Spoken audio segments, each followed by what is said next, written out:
ये हमारा inter state coordination meeting जो है ये लगभग तीसरा इंटर स्टेट कोऑर्डिनेशन मीटिंग है। इसके पूर्व उत्तराखंड राज्य में भी हुआ और आज जो है हमारे दिल्ली प्रदेश के साथ भी चल रहा है। इसमें जो मीटिंग है उसमें हमारे उत्तराखंड के अधिकारी आए हैं, हरियाणा के अधिकारी आए हैं और साथ में ऑनलाइन भी जुटे हैं, जिसमें हमारे पूरे मेरठ मंडल के, सहारनपुर मंडल के अधिकारी आए हैं।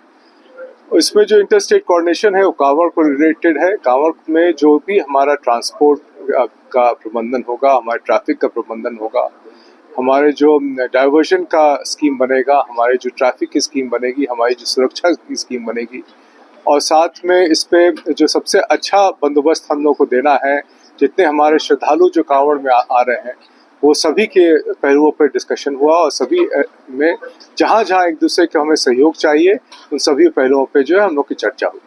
उन चर्चा में सर्वप्रथम ये हुआ कि हमारी जहाँ जहाँ पे बॉर्डर की सीमा है वहाँ पे, चाहे उत्तर प्रदेश और हरियाणा के बीच में हो, चाहे उत्तर प्रदेश और दिल्ली के बीच में हो, उत्तर प्रदेश या उत्तराखंड के बीच में हो, वहाँ पे हमारे संयुक्त टीम रहेगी। उत्तर प्रदेश पुलिस की भी रहेगी और उत्तराखंड की भी रहेगी, उत्तर प्रदेश पुलिस की भी रहेगी और हरियाणा की भी रहेगी। इसी तरह से जो हमारे कंट्रोल रूम बन रहे हैं उस कंट्रोल रूम में भी अन्य प्रदेश के भी लोग रहेंगे, ताकि वहाँ की कोई जो इशू हो उसको तत्कालिक रूप से हाईलाइट किया जा सके। इसी के साथ हम लोग को लगातार मैसेजिंग के थ्रू जो है एक दूसरे पे संपर्क में रहेंगे, जिसमें संपर्क में सर्वप्रथम ये रहेगा कि हमारे कंट्रोल रूम अगर कोई बात होती है तो तत्कालिक रूप से हम लोग व्हाट्सएप के जरिए और अन्य माध्यम के जरिए एक दूसरे के संज्ञान में डाल सके और तत्काल इस पर कार्रवाई कर सके।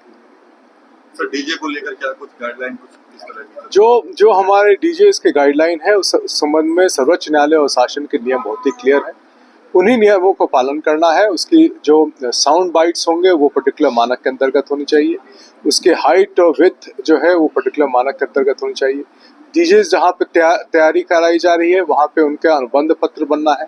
अनुबंध पत्र में उसके आयोजकों का नाम रहेगा, उनकी वो कहाँ से कहाँ तक जाएंगे, उसकी सबकी तैयारी के संबंध में डिटेल जो विस्तृत है वो उसके बारे में डिस्कशन हुआ और सभी को मार्गदर्शन पहले से भी अवगत थे। माननीय सर्वोच्च न्यायालय के आदेश से अवगत थे, शासन के निर्देशों से अवगत थे। उन्हीं के बारे में इस पर चर्चा की गई और पुनः बताया गया।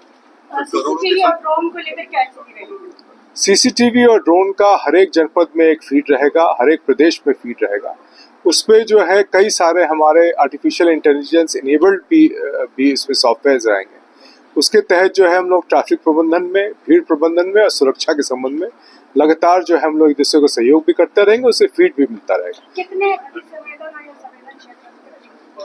ये सभी इश्यूज को अति संवेदनशील और संवेदनशील को सार्वजनिक करना ठीक नहीं है, लेकिन हर एक जनपद में कुछ अति संवेदनशील है, कुछ संवेदनशील है, जिसके लिए अतिरिक्त पुलिस बल लगाई जाएगी और साथ में वहाँ कैमरा फीड्स को भी बढ़ाया जाएगा। मिश्रित आबादी वाले हमें सभी जनता के सभी लोगों से पूरा सहयोग मिल रहा है और जहाँ भी हम लोग आवश्यकता महसूस कर रहे हैं, जहाँ भी हमें सूचना मिल रही है वहाँ पे अतिरिक्त प्रबंध हम कर रहे हैं। पुलिस की भी प्रबंध कर रहे हैं, प्रशासन की भी प्रबंध कर रहे हैं और सुरक्षा के दृष्टिकोण से जो है हम लोग वहाँ पे सीसीटीवी नेटवर्क्स भी बना रहे हैं।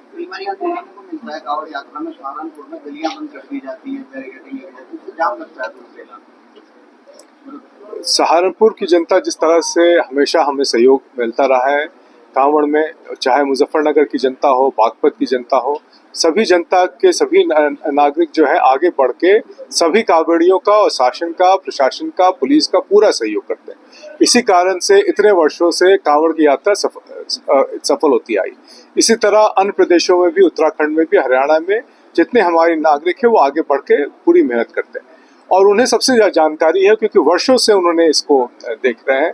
तो जहाँ भी हमें आवश्यकता महसूस होती है वहाँ नागरिकों के सहयोग से और उनके समन्वय से हमें कहीं रास्ता रोकना पड़ेगा तो हम लोग रोकेंगे, लेकिन इसके बारे में बता के रोकेंगे ताकि सभी को पता रहे कि आने वाले जगह पे क्या चुनौतियाँ फेस करनी है, कहाँ पे उससे ट्रैफिक लेना है और सुगमता के लिए सभी जगह पे हम चर्चा करके बता देंगे पहले से, ताकि किसी को भी उस रास्ते पे जाना है तो वो उस तरह से डाइवर्जन कर सके। होटल ढाबे जो पड़ते हैं क्या नेम छूट लगेगी? फलों की दुकानें, होटल ढाबे जो है पूरा संरचना में बहुत ही महत्वपूर्ण योगदान है उनका। हमारे जो कांवड़ यात्री है उनके सहयोग के लिए होटल ढाबे हैं। साथ में प्रशासन और स्वयंसेवी संस्थान भी है, शिविर बनाते हैं। वहाँ भी हमारे कांवड़ यात्रियों को जो है रहने के लिए और उनके आराम करने के लिए और साथ में उनको इसके लिए रहता है। जहाँ तक अन्य इश्यूज हैं तो उसके लिए एक हमारे विभाग बना हुआ है जो फूड और सिविल सप्लाईज का है, जो उनकी सेफ्टी और उनके मानकों को तय करता है, उनको इसके बारे में अनुबंध करता है और साथ में उनको इसके बारे में सर्टिफिकेट देता है। ढाबा संचालक के नाम की लिखने के आदेश आए हैं। जो घटना भी हुई है, वहाँ पकड़ा गया है। 2024 में जिस विषय को आप उठा रहे हैं, इस विषय को माननीय सर्वोच्च न्यायालय के सामने उठाया गया था। तो इस संबंध में 2024 में स्पष्ट निर्देश दिए गए हैं कि जो संबंधित विभाग है, जो फूड और सिविल सप्लाई का है, वो अपने तरफ से इस पर कार्रवाई करेगा और इसके बारे में लगातार जो है तो सर्वोच्च न्यायालय के जो निर्देश हैं उसका अक्षरशः पालन किया जाए।